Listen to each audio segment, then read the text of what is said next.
आज संध्याकाळी 5 वाजता आम्ही इथं आलेलो आणि आज जवळजवळ 15 तास लुटून गेले तरीसुद्धा अजून आमची तक्रार घेतली गेली नाही. तरी आम्हाला योग्य न्याय मिळावा ही तुम्हाला विनंती करतो.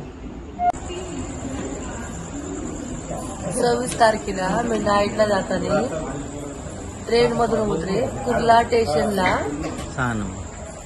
6 नंबरला खड्डा खोदलेला होता.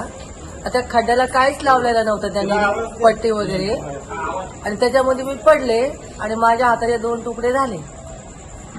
त्याच्यानंतर मला 2 घंट्याने पोलीस लोक CRP वाले बाबा हॉस्पिटलला घेऊन गेले.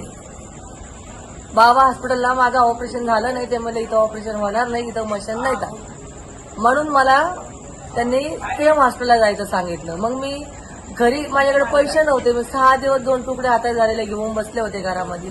त्याच्यानंतर मला पैसे माझ्याकडे आले. मी केम हॉस्पिटलला गेले, माझं ऑपरेशन झालं आणि मी आता घरी आले 8 दिवस झालं. त्याच्यानंतर मी जेव्हा पोलीस स्टेशनला कंप्लेंट द्यायला आले तर इथं मला 6 ते 7 तास झालेत मी इथं बसलेली. माझा हात पण खूप दुखतोय, माझा BP बी वाढलेला आहे आणि इथं सेकंड शिपवाल्या पोलिसांनी माझी कंप्लेंट घेतलेली नाही.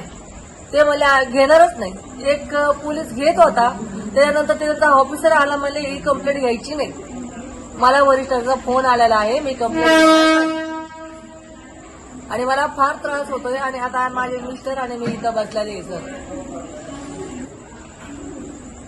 जोपर्यंत माझी कंप्लेंट घेणार नाही सर तोपर्यंत मी इथून उठणार नाही. तुम्ही मला मदत करा, माझी कळकळीची तुम्हाला नम्र विनंती आहे. ठाणे आणि रायगड जिल्ह्यातील ताज्या बातम्या आणि घडामोडींसाठी सबस्क्राईब करा इन मराठी न्यूज चॅनल आणि दाबा बेल आयकॉन.